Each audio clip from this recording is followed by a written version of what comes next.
1 Roi, chapitre 9.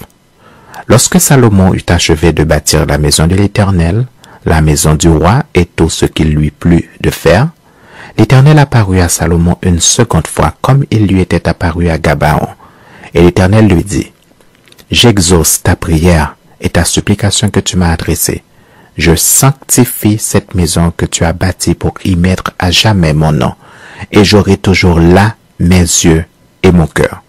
Et toi, si tu marches en ma présence comme a marché David ton père avec sincérité de cœur et avec droiture, faisant tout ce que je t'ai demandé, si tu observes mes lois et mes ordonnances, j'établirai pour toujours le trône de ton royaume en Israël, comme je l'ai déclaré à David ton père en disant, tu ne manqueras jamais d'un successeur sur le trône d'Israël.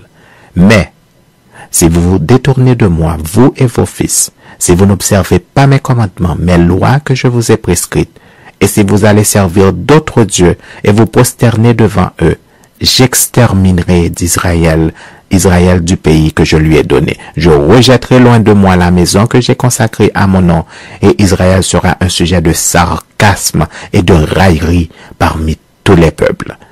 Et si haut placée qu'ait été cette maison, quiconque passera près d'elle sera dans l'étonnement et sifflera. On dira, pourquoi l'Éternel a-t-il ainsi traité ce pays et cette maison? Et l'on répondra parce qu'ils ont abandonné l'Éternel leur Dieu, qui a fait sortir leur père du pays d'Égypte, parce qu'ils se sont attachés à d'autres dieux, se sont prosternés devant eux et les ont servis. Voilà pourquoi l'Éternel a fait venir sur eux tous ces maux. Au bout de 20 ans, Salomon avait bâti les deux maisons, la maison de l'Éternel et la maison du roi. Alors, comme Hiram, roi de Tyr, avait fourni à Salomon des bois de cèdre et des bois de cyprès et de l'or autant qu'il en voulut, le roi Salomon donna à Hiram 20 villes dans le pays de Galilée. Hiram sortit de Tyr pour voir les villes que lui avait données Salomon, mais elles ne lui plurent point. Et il dit, « Quelle ville m'as-tu donné là, mon frère ?» Et il les appela pays de Kabul, nom qu'elles ont conservé jusqu'à ce jour.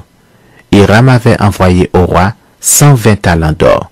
Voici ce qui concerne les hommes de corvée que leva le roi Salomon pour bâtir la maison de l'Éternel et sa propre maison. Milo et le mur de Jérusalem, Hatzor, Megiddo et Gézer. Pharaon, roi d'Égypte, était venu s'emparer de Gézer, l'avait incendié et avait tué les Cananéens qui habitaient dans la ville. Puis il l'avait donné pour dot à sa fille, femme de Salomon. Et Salomon bâtit Gézer, Beth-Horon, la base, Baalat et Tadmor au désert dans le pays. Toutes les villes servant de magasins et lui appartenant, les villes pour les chars, les villes pour la cavalerie, et tout ce qu'il plut à Salomon de bâtir à Jérusalem, au Liban et dans tout le pays dont il était le souverain. Tout le peuple qui était resté des Amoréens, des Hétiens, des Phéréziens, des Éviens et des Jébusiens ne faisait point partie des enfants d'Israël. Leurs descendants qui étaient restés après eux dans le pays et que les enfants d'Israël n'avaient pu dévouer par interdit, Salomon les leva comme esclaves de corvée, ce qu'ils ont été jusqu'à ce jour. Mais Salomon n'employa point comme esclaves les enfants d'Israël, car ils étaient des hommes de guerre, ses serviteurs, ses chefs, ses officiers, les commandants de ses chars et de sa cavalerie. Les chefs préposés par Salomon sur les travaux étaient au nombre de 550, chargés de surveiller les ouvriers. La fille de Pharaon monta de la cité de David dans sa maison que Salomon lui avait construite. Ce fut alors qu'il bâtit Milo. Salomon offrit 3 fois dans l'année des holocaustes et des sacrifices d'action de grâce sur l'autel qu'il avait bâti à l'Éternel, et il brûla des parfums sur celui qui était devant l'Éternel, et il acheva la maison. Le roi Salomon construisit des navires à Esjon-Géber, près d'Élot, sur les bords de la mer Rouge, dans le pays d'Édom.